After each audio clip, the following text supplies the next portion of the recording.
overstepped, corrupted, and way too old. These are the sentiments shared by 70% of Americans. As stated by the White House Commission, this is a good reason why no other country has lifelong tenure for its justices. And the U.S. should follow their model, right? Because lifelong tenure is fundamentally flawed, and we propose enacting term limits in order to save the U.S. Supreme Court. The purpose of this court is to interpret the Constitution and law impartially while also being held democratically accountable to the public.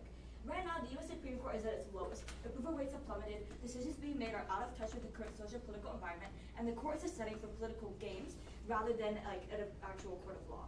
So what do we need to do? We need to enact the change now.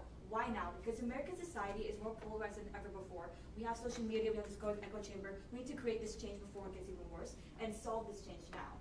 Term limits can fix these flaws and problems in the court, and they already have the wide support of the population. 75% of Democrats and 67% of Republicans both agree that we need term limits. So first of all, what does our model look like? Our model looks like having 18-year term limits, a bench of 9, and then every 2 years, one judge gets overturned and another judge is brought in by the same process that we have now. So what does this mean? It ensures that each president is able to appoint 2 judges during their 4-year term, first and third years of office. Each justice, upon appointment, will choose another judge from the Federal Court of Appeals to be the replacement in the case if they were to die or retire early, so we don't have any of these issues of strategic retirement that we see in the current status quo. We also would like to point out that under no circumstance can a justice who's already served, even if they've just served as a replacement judge, can be reappointed to the court. And as suggested by the 2020 White House report, after the judge's term ends, each former justice will receive a lifelong pension and will be barred from any high-level government employment. So that way we don't have any conflict of interest when the judge is serving on the court. They're not corrupt because they don't, and they're able to serve effectively. We also would like to say that this will be enacted via a constitutional amendment. We recognize that this sets a precedent for examining and reinterpreting the Constitution in other areas, and we think this is long overdue and leads to increased confidence in enacting large-scale political reform and is ordered to have increasing trust in the government and is able to start other changes for things like privacy, immigration, defense, climate change, etc., according to the Yargo Goldstein of Stanford Law Review. And once our amendment is enacted, we'll begin this court turnover by first replacing the judge who served the longest time, and then 2 years later we'll replace the judges for the second longest time, etc., until the entire current Supreme Court is replaced. There will be a 1 to 20-day period in which the Senate is able to come to a decision regarding the confirmation of a judge nominated by the president. This ensures we don't have Senate holdout and that the Senate cannot delay the confirmation until they get a more favorable political environment. As summarized by Washington 2020 study, our model has 4 immediate, direct, and unique benefits. We introduce cyclical and predictable turnover of the justices in the court, so we prevent a single party or president from having too much influence. Secondly, each president has a roughly equal chance to shape the Supreme Court. Thirdly, we lower the stakes of individual appointments by making it so common. And fourthly, we maintain independence of the judiciary without compromising democratic accountability. Today, proposition brings you 2 main lines of argumentation. Firstly, I'll be discussing how we decrease political polarization and uphold court legitimacy, and then my partner will explain the role of term limits on accountability. This debate should be weighed on the practical implications and effects of the U.S. Supreme Court system on the United States right now as a whole, considering especially the public and their opinions. So firstly, let's look at how term limits uphold the legitimacy of the court and prevent political polarization. Lifelong term limits create opportunities for manipulation of political power. As explained by the University of Chicago Law School in 2021, with no limit to a judge's term, there's no consistency in the opening of vacant spots. It's either up to pure chance or to politically motivated retirement. And when a spot does open, this creates a very rare and unexpected power vacuum that everybody's rushing to fill. So what does this mean? We get a battleground for political power, widening the political divide between different parties, and increasing polarization. We also see that this causes huge ideological drift, right? Because when we have lifelong tenure, presidents are more motivated to choose younger and younger justices, as explained by UMass Amherst professor of legal studies. So this means that we have judges who were appointed in years ago, and that just because a judge is elected when they're young, their ideologies shift over time as they grow older. For example, we've seen judges such as Ruth Bader Ginsburg become more democratic over time, and judges such as Clarence Thomas become more Republican over time. So just because they're voted in at a certain time doesn't mean that they're going to be representative of the voting populace forever. And we think this is a huge problem because the point of the Supreme Court, judges need to be representative of society. So they become more ideological and put their own policy purposes into law rather than focusing on the purposes of society. And we think that this is a huge issue. And the justices no longer reflect the America that they preside over, which causes political polarization and a generational gap in knowledge. A University of Pittsburgh law study finds in 2017 that this ideological drift causes the court to make decisions that are out of touch with the public. A 2019 Morning Consult poll finds that 55% say that the Supreme Court is out of touch with their generation's needs, and they see that the court has a legitimacy problem. In a democracy, people have a say in how their governments run, and right now they're not getting that say. Why is this so bad? Because democracies guarantee freedom and human rights. Differences in opinion are celebrated rather than punished, and major world democratic powers are those that help keep power-hungry, like authoritarian nations, in check. And the U.S. is one of the world's major democracies, and it must maintain its democratic strength in order to keep those authoritarian regimes in check, right? This also leads to a lack of legitimacy, as found by Morning Consult Survey 2019. A poll from Data Progress also reports that 6 in 10 voters say that the Supreme Court faces a legitimacy crisis. We see this, for example, with the January 26 riots, whose rioters have lost faith in the American election system, or the mass protests against Roe v. Wade. As explained by 2 professors of law at Northwestern, the court has no explicit mechanism for enforcing its ruling. Its chief power comes from presidents and judicial review. And so therefore it's crucial that the court is seen as impartial and that people respect their decisions and trust in the court. And when we don't have that, then their rulings can't carry out any authoritarian force, and we don't get an effective court, and the U.S. populace is not represented. It's for these reasons that we support these term limits. Very, very proud to propose. Process. Oh, yeah. Did you tap on the table to tell her what time she's at? Oh no, I was just. Oh, okay, I wasn't sure.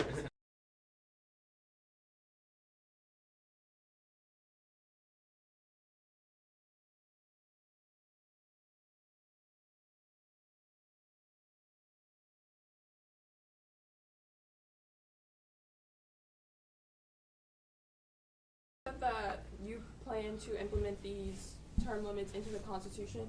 How long do you say it would take to implement these in? And how would you go about, what is the would take place in going about putting these term limits into place? Well, we think that we'd follow the normal process of getting a constitutional amendment approved, and because we've already shown that there's so much high approval from both sides of the houses, Democrats and Republicans, that all agree that this should be enacted, we don't think it's going to take that much longer than, we don't think it take too long, because everybody agrees on this already. Everybody agrees on it? It's like 67% of Democrats, 67% Republicans, 75% of Democrats all agree on it. 70% of the population overall believes that we should have these term limits. Okay, can you further explain how term limits stop the legitimacy if the only thing that's changing is how long they will serve? Because when we have these term limits, okay, right now one of the huge issues in the court is the strategic retirement, where a judge can retire whenever the political environment is favorable to their party. With these term limits, we get rid of these because judges are just replaced by their replacement judge, so the president doesn't get the power to appoint somebody new. We also don't get corruption of the judges because they're less likely to be corrupt if they're only serving for a short amount of time. We think that when we have this constant turnover, we're able to get a more representative court that doesn't that is able to better reflect the population. Okay, and then you talked about term limits and then affecting the views of justices. However, you explained that as justices sit on the bench longer at a specific age, their political ideologies begin to change over time. Mm-hmm.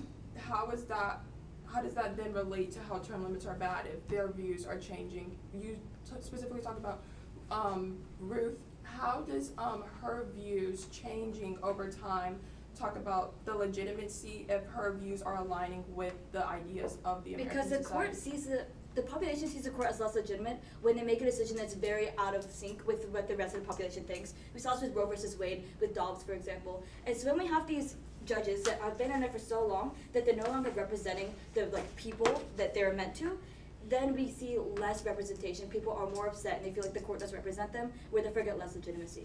And when we have these term limits, they're serving for shorter amounts of time, so they're more likely to be in sync with the population that voted them in.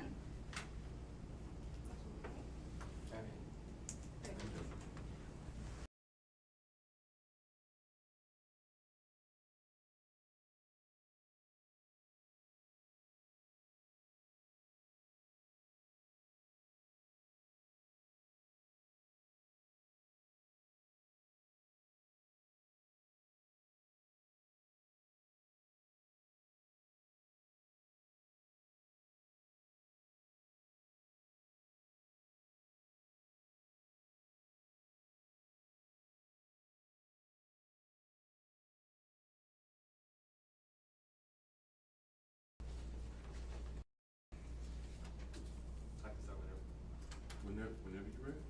Yeah, are you guys ready? Yes. While the legitimacy of the Supreme Court is certainly a problem, we do not believe the affirmative case makes the case as to why term limits will help it. My team believes that there is a much better solution to reform the Supreme Court rather than the affirmative states.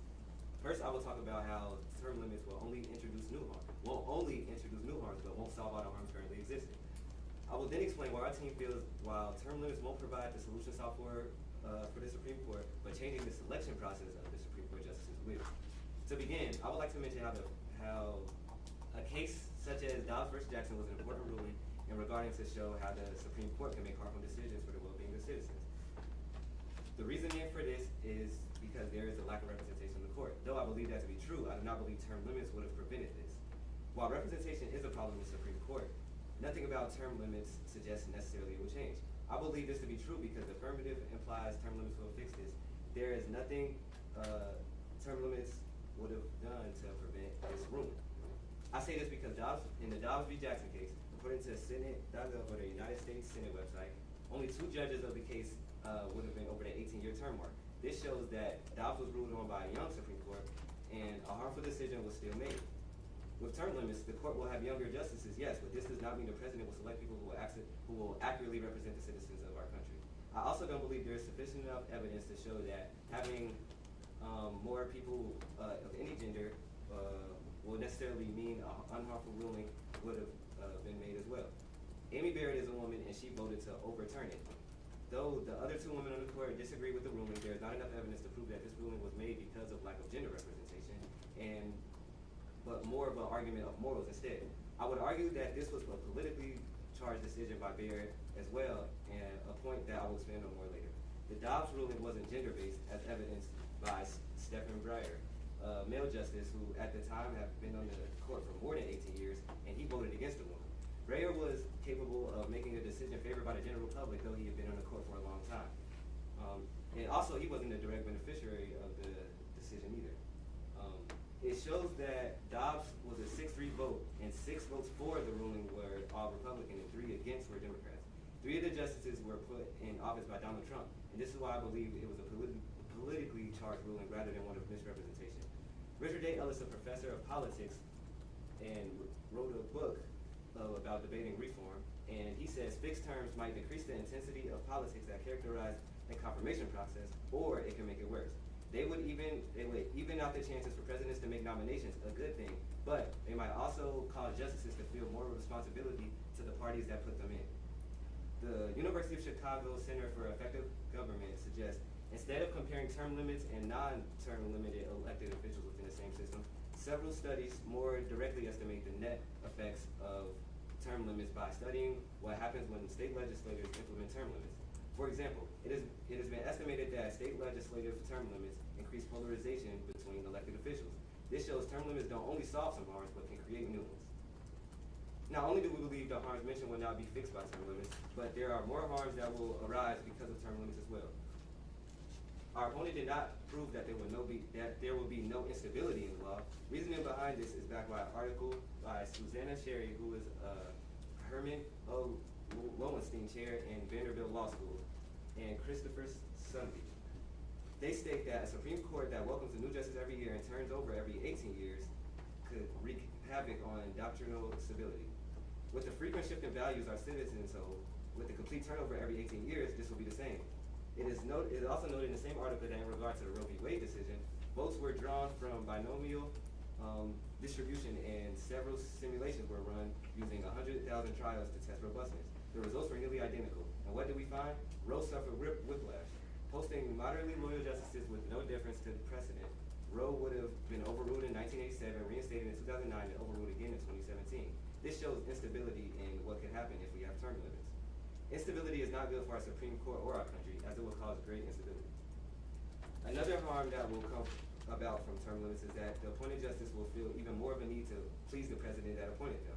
This will create a potential for increased polarization by incentivizing elected officials to focus on short-term goals and partisan agendas. Northeastern law professor Michael Messer, who specializes in the Supreme Court, said the intent of lifetime appointments was to insulate justices from partisan politics. He goes to say by instituting lifetime appointments, the founders intended to insulate justices from partisan politics, making them free to issue rulings based on law rather than their political favor. This is something directly counteracting a harm my team believes that will be caused by term limits. That wraps up our reasoning as to why term limits won't be efficient in solving problems caused by the current way the Supreme Court operates. We believe a better solution would be to change how justices are appointed, rather than term limits. Implementing term limits can disrupt the continuity and effectiveness of governance. Elected officials, including members of the Supreme Court, often require time to learn the intricacies of their roles and develop necessary experience to make informed decisions. Term limits may prevent experienced and effective individuals from continuing their service, leading to a loss of institutional knowledge and hindering the ability of the governments to address complex issues. Another big problem we have with term limits is how hard it is to implement. And there's no argument made by the affirmative that suggests the constitutional amendment for term limits will just be able to happen that easily. With our plan, we will show why it's better to appoint new court justices rather than have term limits. This way, we don't have to have a constitutional amendment, and it's more likely to be enacted. My partner will expand more on the plan of implementation.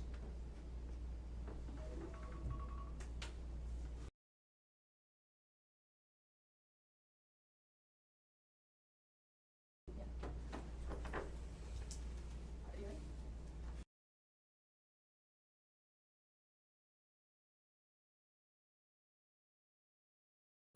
The Supreme Court is kept in check. Because the Supreme Court is kept in check by the nominations from the executive branch and by the confirmation of the legislative branch. So how do you get that on your side of the House if you're changing the selection process? Well, our process will be by how they do the comptrollers, which the Congress picks here, I'll read it out for you. Congress picks the nominees for the Supreme Court appointment, and Congress establishing a bicameral commission to recommend individuals to the president. The commission includes the Speaker of the House, the President pro tempore of the Senate, the majority and minority leaders of the House and Senate, the chairman and the ranking member of the Senate on Homeland Security and Government Affairs, and the chairman and ranking member of the House Committee on Oversight and Government Reform. This system has been used to process the same way. Okay, so basically you're just switching the role of the president and the Congress from the current status quo. Yeah, Congress is going to give How nominees. is this mutually exclusive? Because we can have that on our side of the House as well as having term limits. Congress, so for your plan, you're saying that Congress is choosing the nominees? But I'm saying that it's possible that we can have your benefits on our side of the House because we can still have your model and have term limits at the same time. Well, I can use that same amount of logic to your point as well. But we have the benefits of having term limits, which makes sure that the population is actually represented through its judges. And you also have harms that are brought about by the term limits, which I mentioned in my speech. Okay, so that brings me to another question. So do you not agree that having power for life on a court is more powerful than having power for just 18 years? Not if the people that's in the court makes good decisions.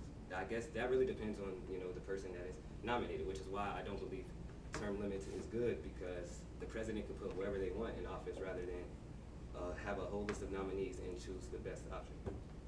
Yes, but isn't the way that the people choose how they're ruled by electing a president that represents them? So therefore, by electing a president, they're giving that president the power to choose Supreme Court justices that will represent the president. But they also elect Congress as well, and Congress is picking a nominee, so that same logic applies to our point too. Okay, but if somebody's being appointed for life, they owe more, I guess you could say they owe more to the person who appointed them. So wouldn't that mean that they're more likely to be corrupt and for longer as well because they're serving for such a long period of time? What suggests that they owe more to the people that? Because they're serving for life rather than for just 18 years, which is a whole bunch more power. But didn't you say after a while people can transition from their original party that elected them anyway? Yes, but there's still this issue of corruption as well now, in which you feel like you still owe something? I think it's more corruption for a Supreme Court justice to serve under the president that appoints them. Okay, lastly here, so you tell us that the harms of instability are instability. What are some more explicit harms of instability? Because we think that it's actually beneficial that the court is representing the current population, and that it's the idea of a fundamental democracy. Can you repeat the question, because it sounded like you made an argument? Okay, so we're saying that the point of a democracy is that it represents the people's opinions, but you say that it's bad because it causes instability. What are some of the harms I of didn't this say that was instability? the point. I didn't say that a democracy. No. The way we're doing it is still a democratic process. We're still voting for Congress who gives nominees. If anything, it might be more democratic because you have more nominees rather than the president just selecting whoever they want in terms of a Supreme Court justice that can, Okay. Okay. Yeah, lastly, do you not believe that judges already have training when they're nominated or appointed to the court, so they don't really need that much time to have this adjustment period that you mentioned? I guess that would come down to the person it is. A lot of new judges, like, everybody's different. I don't know all the things they go through before getting appointed. I don't think it's really a way for me to know that. Thank you.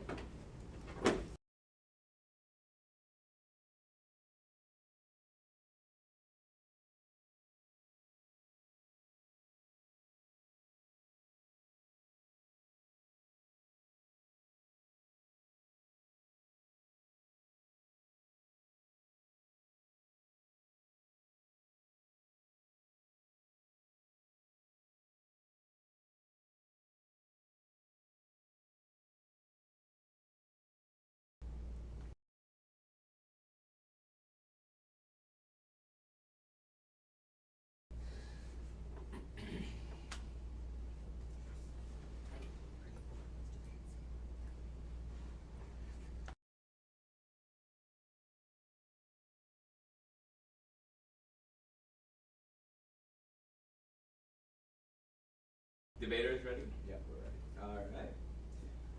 I will start my speech in 3, 2, 1. President Biden's Judicial Commission to Study Term Limit proposal pointed out that all other high-functioning democracies either mandate term limits or require justices to retire at a certain age. Their entire point about doctrinal instability does not hold because, else other countries would be collapsing as well. But we see that all other countries, all other high-functioning democracies still has a functioning economy, still has a functioning political system that they can rely on. So their entire instability point falls flat. And I think they didn't understand our main argument, or what's the main problem right now, right? What's the main problem? The real problem right now being faced by the Supreme Court is that justices are being out of step with the world around them. We see these in historic decisions like Roe v. Wade, right? Like justices being out of step reflected in the low rating and the collapse of the judicial system. That's the real problem. And we see that, their problems doesn't fix this because the same justices are still on that board. This is the time to do it. This is the only moment in history where we can enact real change because America is becoming more polarized than ever. The drift is for Democrats and Republicans are to more extreme, more radical views. And this moment is the only moment we can enact real change to prevent the Supreme Court from dropping into an institution where it cannot be trusted and therefore the law cannot be trusted anymore. I think they also misunderstand our point of how, the ideological drift point, right? The ideological drift point basically states that, when justices are appointed, maybe their views were liberal all the time, but liberal views 3 decades ago are now conservative views, right? These are not reflective of the current society. That is the problem. They're bringing views or not understanding the current world and the current process that they are in. And we see that this point in history is that term limits are supported by over 70% of people. And the trust in the American democracy is at its lowest point. About 3 in 10 Americans believe that the nation's democracy is functioning well. Everyone sees that it's a problem and we must fix now. What judges or judge, how do we tell you that this policy, our policy, is unique to solving the problems of the court? 1, we have regular turnover that reflects the needs of the populace, reflects the changing times. We allow for these decade-long views to, essentially be driven out of the court and basically renew with the newer generations. Second of all, we prevent consequences of death and strategic retirement, which they have not addressed. Their counter plan or whatever does not prevent death and strategic retirement because our policy solves for strategic retirement via judges replacing the other judges. We also solve for corruption where, when someone's been there for life, maybe you've been friends with this billionaire for 10 years, that entrenchment of thought, that entrenchment of corruption is more pronounced. And we see that there's a bit of a mental capacity point here as well, right? Multiple NIH studies found that cognitive decline may begin most often occurs at the higher ages, maybe 70 or higher. And the average age of a Supreme Court justice at the time of appointment is 53 years, which means that our 18-year term limit would be perfectly before cognitive decline. And studies from U of Wisconsin found that a statistically significant relationship between the age of a judge writing an opinion to how similar the ruling's wording was to a party's brief arguing a case, which means that justices, as they get older, as they get more out of step, out of touch, and not understanding the current world, are now resulting to cognitive dissonance and cognitive shortcuts to make their decisions. Their decisions are influenced by party lines, which makes the decision invalid by itself. And we believe that, maybe there's a little bit of claim to their instability point. Let's address that a little bit.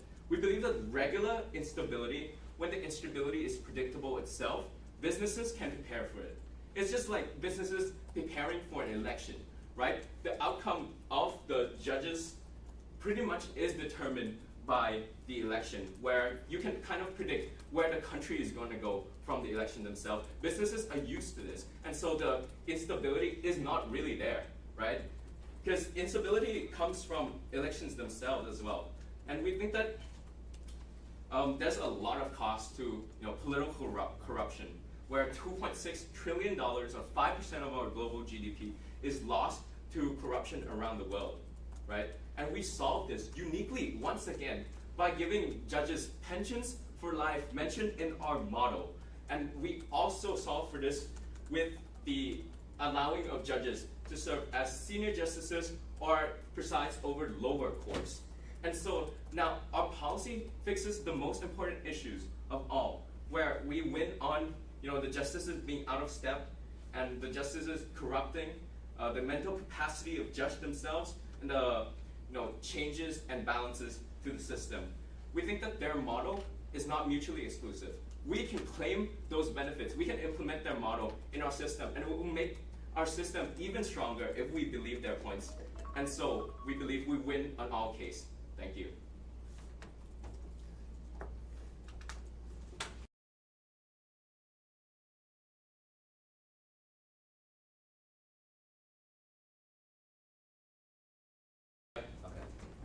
So, do you know for a fact that other countries are pleased by term limits? You have mentioned that other countries have term limits. Do you know?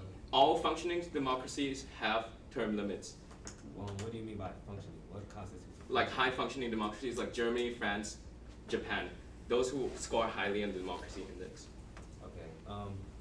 How will term limits bring about accountability? Accountability to the people themselves, where judges can't just simply make decisions of much importance, decisions that are too radical, because you're getting pushback from the newer generation judges. And so now the justices are accountable to the populace it serves. Okay. What do you consider an old judge? What do you consider old? Over 70. Over 70? Okay. And what is a young judge? Because you mentioned that. Anything under 70 is young? I think a 50 judge is pretty 50? Okay. reasonable. Okay, do you know the ages of the judges that voted on Roe v. Wade? The ages of the judges that voted on, no, I don't have that particular information with me right now. Okay, well, okay. Why again is instability good? Well, we're not saying instability is good. We're saying predictable instability is good, right? Predictable instability means that businesses can provide for it. Stock markets can price in that instability itself. And businesses, when the instability is merely an election, almost every country, high-functioning democracies, have elections, and their economy does just fine. So, predictable instability is much better than current status quo, where the instability is caused by just randomness of death or strategic retirement. Okay, and why did you choose this many years specifically for term limits? 18 years strikes a balance between judicial independence and being accountable to the rest of the populace. It allows for a rotation of 2 years. Something like 12 years would be too much of a rotation where presidents would appoint 3 of the 9 justices. What about like 20?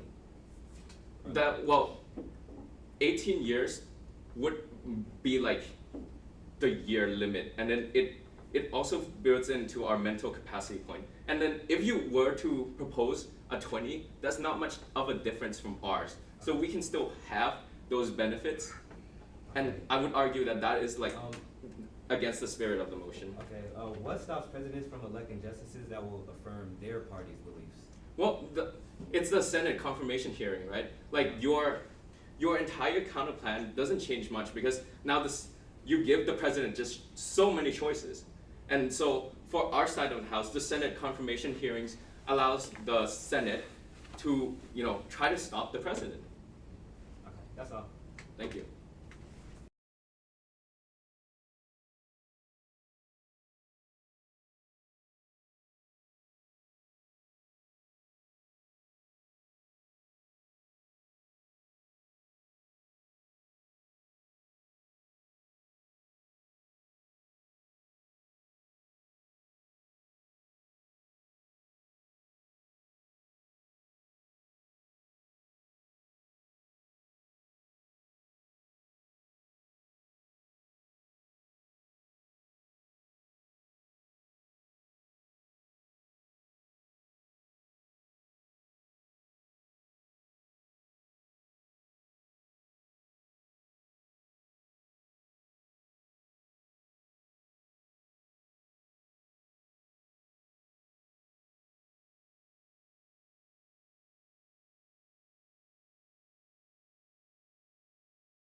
Okay.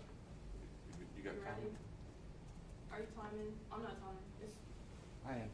Okay. Okay, make sure. Okay. Okay, Emmanuel, whenever you're ready. As previously said by my partner, you did not meet the criteria for proving how term limits will directly have a positive effect on the legitimacy of the court.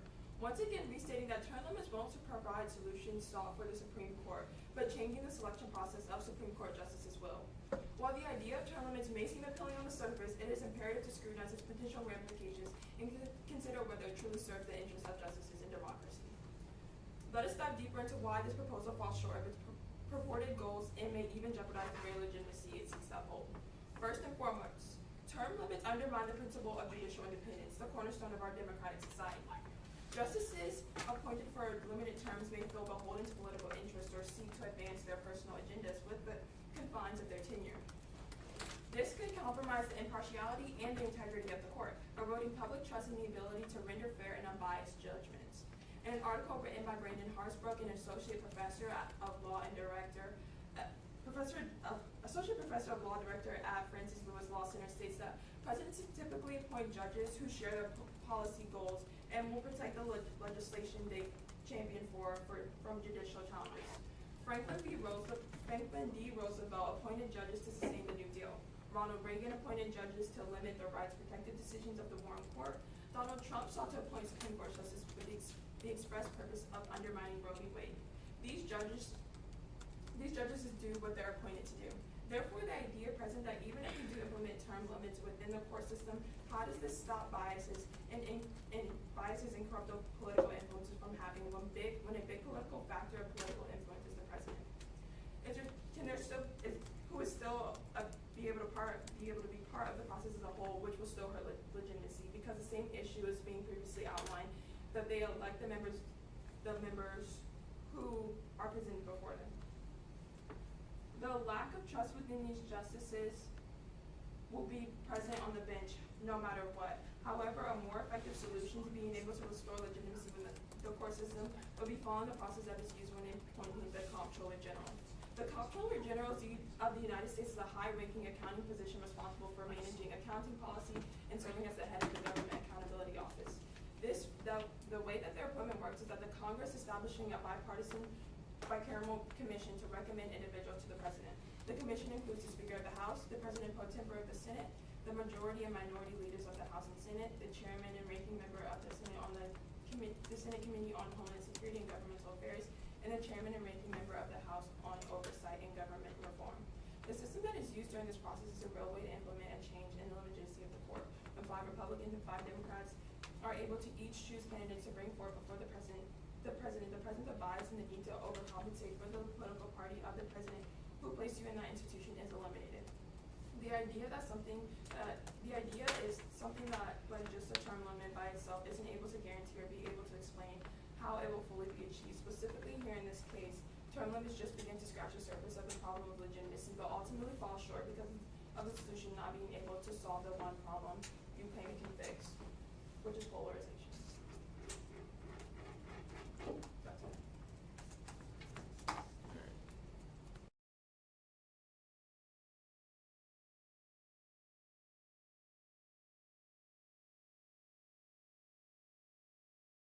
Alright.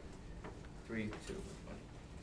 Don't you think that there's so much more instability on your side of the house now that the president have like 5 or 10 different judges to choose from? So there's like 10 different pots that, you know, the country can go into? No, actually it more so points to the point being made of making sure that there's diversity implemented and making sure that it represents the values of the people. When the Congress is placed into the positions that they are from the people, and therefore those ideas are further represented when they choose these justices, who then will be shown in front of the president. Basically, the idea is that there isn't more of like an instability, but even more of the idea that it can further the representation of the voices that you say aren't being heard by making sure that other parties have a bigger participation in the process as a whole. Do you think that Congress represents your views, or do you think the presidents represent your views more? Well, you could basically, I mean, it depends on the views. These individuals are put into place by the people. So therefore, you could say that they represent the ideas of the society as a whole, or they represent the specific ideologies that are present in place that people agree with or follow with at the time. So you could say, sure, that the Congress is more aligned with specific views, or if the president aligns with certain views, but the views are really up to the people at the time. As you say, the diversity of the voices and making sure that there's no polarization, well then that therefore is stopped when you consider the fact that the people play a part in making sure that, in a part of the process that leads to these justices being picked. We have provided multiple evidence in different countries and, you know, studies by law professors on how our proposal will work in reality with multiple simulations. Their counter model or proposal doesn't have any backing. What's your backing, and how do you come up with the model? So the practice is already put into place. You are describing an idea that doesn't exist. We're describing an idea that is already implemented within the government, which can then be continued to further in with Supreme Court justices. This idea is something that happens now today to appoint the Comptroller General. It is an idea that is consistently used within the government to appoint these people. So the idea is still, basically the whole process exists currently today. What evidence do you have that changing this process to what you're saying will work in that favor? Is there a study on simulation that proves this? No, I do not have a study to prove it. You say that the real problem with the Supreme Court is polarization. We think that this is best solved in our side of the house, and actually the real problem is not polarization, but the justices being out of step with society as a whole. Do you think that is the real problem?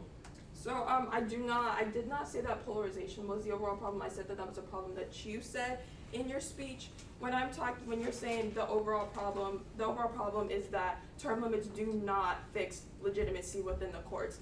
What we're addressing here is that although we are addressing that there is a problem within the system, but we're talking that term limits will not help eradicate this problem. We're saying that this process that's already being done is what helps in aiding and making sure that these biases within the division of the society aren't present. According to a 2020 study from Brookings Institute, with justices rotating regularly, confirmations will be lessened and the influence of justices are normalized. Do you agree with this statement? Can you repeat it? The hyperpartisan battles of court confirmations will be lessened and the opportunity for influence is normalized. No. Okay, thank you.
I'll just read.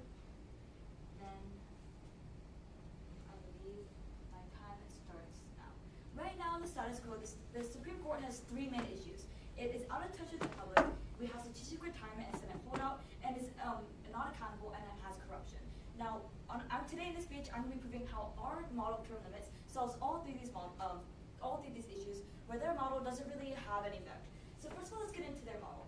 We'd like to point out it's a little bit sneaky of them to put it in their second speech, and we only have 6 minutes to respond to it, but we're going to do it anyways. First, that they don't give us any proof that their model is actually going to work. We don't see that just because the Congress is going to be, like this Congress-Senate combination is going to be proposing like 5 or so judges, and the president choosing one, the president is still going to choose whichever judge is going to best represent them. So we don't see how necessarily we're removing the politicalization or the president's power in this issue. We think it's still going to be just as relevant because it's not really changing anything. And even if you were to somehow buy that their model is going to really fix this whole problem with the Supreme Court, we can still have that on our side of the house because we are, like, this motion is about having term limits. So we can support term limits while also supporting this model of changing this like selection process. So any of their benefits on their side of the house are not like mutually exclusive to their side. We have all their benefits, and we have the benefits that term limits bring, especially regarding to the 3 big things I pointed out earlier. So that brings me to our first idea here about how it's out of touch with the public. We already told you before how these judges suffer an ideological drift as time goes on. As they serve for longer and longer, what was once liberal is now conservative, and the population's societal opinions are constantly changing. And so therefore, these judges on the court are representing the population that they were voted in to represent. And this is a huge problem because they make choices that are out of touch with the public. And this causes the public to feel as if they're not represented. to reduce extreme illogical balance. One study from Washington University in 2020 finds that term limits reduce periods of extreme illogical imbalance by 50%. We're able to get judges that more represent the people because they're being pushed in every 2 years. And because the president who is voted by the people is able to choose the people that best represents his or her views, right? So the idea of our US Republic, voters choose a president that represents them, and the president therefore gets the power to do things that he or she will represent, right? And so they're basically representing the public in that way. So by having the president appoint people to the Supreme Court, the president is representing the public. And if every president gets an equal opportunity to do so, then we don't have these huge problems where one party gets to appoint 15 and another party only appoints 3. We have it equal. So therefore we don't have this illogical imbalance. We have a better party balance on the Supreme Court. We therefore win in this idea about how we have a court that is better aligned with the public. What does this mean? The public is more agreeable to the court's decisions. They accept the court as legitimate. We therefore get a stronger democracy because people follow through with the decisions. We don't see things such as mass protests with January 6th. We don't see things such as protests of Roe versus Wade. We see actually a court that's in line with this public and a public that is in line with this court. So let's also get to this idea here about turnover, right? Turnover is a benefit that's unique to our side of the House specifically because we have these term limits and somebody new is being voted in every 2 years, somebody is being pushed out every 2 years. So we like to point out that because we have constant shift of judges in and out of the system, we therefore reduce the power of every judge and every appointment to the court, right? Because if every president gets to appoint 2 judges, it's all fair, and that judge only goes in there for 18 years. So therefore we don't see that each appointment is less of a big deal and is less power giving than if we were to have, right now in status quo, somebody randomly dies, so now the president, there's a huge power vacuum that's gonna last for the next judge's lifetime. So therefore the president has a huge amount of power to appoint somebody to the court. However, when we have these regular, often appointments to the court, we don't have this issue. And so therefore their whole idea about how the president's getting too much power and that it's not representing people false. So that's also a benefit that's specifically unique to our side of the House that they cannot support on their side because they can't have this turnover that we do. So it's also this idea of strategic retirement. We'd like to point out that strategic retirement is one of the main reasons why people are so upset with the court. 55%, according to a poll from Morning Consult, says that people are very upset about this idea of strategic retirement. So strategic retirement is when one judge can retire when the political environment is favorable to them, so that way they can get another judge in their power. We don't have this in our side of the House because, as we mentioned in our model in Prop 1, that each judge would choose somebody on the lower court to replace them if they were to retire, right? So therefore the president isn't getting this huge power vacuum to choose somebody each time, and we therefore avoid this whole issue. We also avoid the idea of Senate holdout, in which the Senate holds off on making a confirmation until the political environment is more favorable to them. So in that sense, we also get rid of this huge blockade to political progress, and we are able to get a better and more efficient court on our side of the House. Lastly, let's get into accountability, and then I'll explain why we win on our winning mechanism. So we have better accountability on our side of the House because, as my partner mentioned before in his speech, we each judge has been there for a while is held in check by the judges that just come in, who are the most representative of the population at the time. So therefore, the court's able to work together to make a decision that represents the public while also not moving too fast. And we also see that if a judge is corrupt, they're able to get removed within 18 years, unlike in the current status quo where they stay there for life, and that is what opposition has to represent and has to support. So we don't see how opposition is going to get a more accountable and less corrupt court. We do on our side of the House when we solve for these illogical balance, when we represent the public. So lastly, our weighing mechanism. We told you in Proposition 1 that we should weigh on the effectiveness of our model and how well it helps the best of the public. We believe it will be best of the public because our model solves for these issues of strategic retirement. It solves for Senate holdout. It gives more accountability to judges. It makes sure that judges are representing the people that they are voted in to represent. We don't have this ideological imbalance in which we're having judges sworn in 3 decades ago, so representing the current status quo because that's not going to work. So for these reasons, we believe that we're the only side that's able to save the Supreme Court, we're able to save democracy, and help save the U.S.'s democratic prowess. Very proud of us. Good timing. Thank you. And then you all get 2 minutes.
better than to have term limits. When the next justice retires or dies, 5 Republicans and 5 Democrats that are congressional leaders will make a list of candidates for the next justice that the president will pick. This way, we don't have to have a constitutional amendment, which is highly unlikely to be passed if we have to have term limits in place. Also, the president isn't picking the next justice, but the justice will not have. The president isn't picking the nominees for the next justice, so the justice will not have the allegiance to the president as they would if as a direct appointment. This will be much easier to get passed, as it won't take a constitutional amendment, as I said before. For example, half of the U.S. is female, yet we can't get abortion rights passed. While I believe something needs to be done with the court, I just don't believe that people's faith in the court will be restored from having term limits. Our solution will work because the justices won't feel allegiance to doing whatever the president, to do the bidding of whatever the president tells them to do.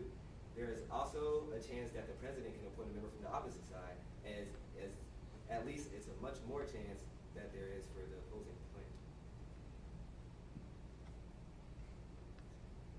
Our opponents also don't have a realistic way of implementing the plan. As stated before, we don't believe they will be confirmed through the amendments. The point that justices are in for too long isn't a good point, because in the Dobbs decision, a justice that has been seen as the office for too long made the favorable decision for the affirmative states.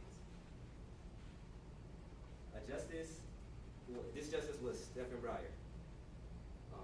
Also, the affirmatives call young justices as justices under 50, but Amy, who was appointed by Donald Trump, was under 50, yet she voted in favor of Dobbs. This affirms our case because, as we stated, the problem isn't age, but rather how they are appointed. Amy and 2 other justices, which is the same amount of Democrats on the court, were all appointed by Trump, and they were appointed likely to make rulings like this, which will happen even more often if term limits were put in place. It seems our opponents disregarded a lot of our points, as our arguments solve a lot of harms of theirs much better and more efficiently. Our opponent did not prove that there would be no instability in the law, but that there will be that instability would just be more predictable. They did not make the case as to why predictable instability is better than no instability. There's also no evidence as to say why 18 years specifically is good, as it is really just a big statement. Our counter plan removes bias because it causes less polarization. This is because while the president picks who they want, Congress is the people who choose the nominees, so the justice will have no allegiance to the president, unlike for the AF, where the president is the person that will put them in office. My team believes that the suggested benefits of fixed terms are speculative, illusionary, and will cause additional, perhaps greater problems than those that they intended to resolve. Implementing term limits can disrupt the continuity and effectiveness of governance. Elected officials, including members of the Supreme Court, often require time and the intricacies to learn their roles and develop necessary expertise. Term limits may prevent experienced and effective individuals from continuing their service even when they have showed that they have the ability of making complex issues, no matter how old they are. Again, our solution is more viable than the one that the affirmative proposes. The AF states that strategic retirement is the reason the president has too much power in regards to the Supreme Court, but they fail to acknowledge how electing a member of the court every 2 years, or appointing a member of the court every 2 years, is an extreme power as itself.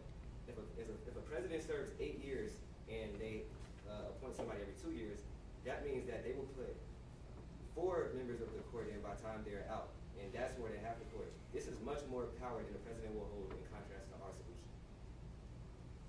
To summarize, term limits cause instability and causes polarization based on whoever the president appoints, which, along with many other of the solutions that our proposal solves, it shows why the affirmatives have too many risks to go along with their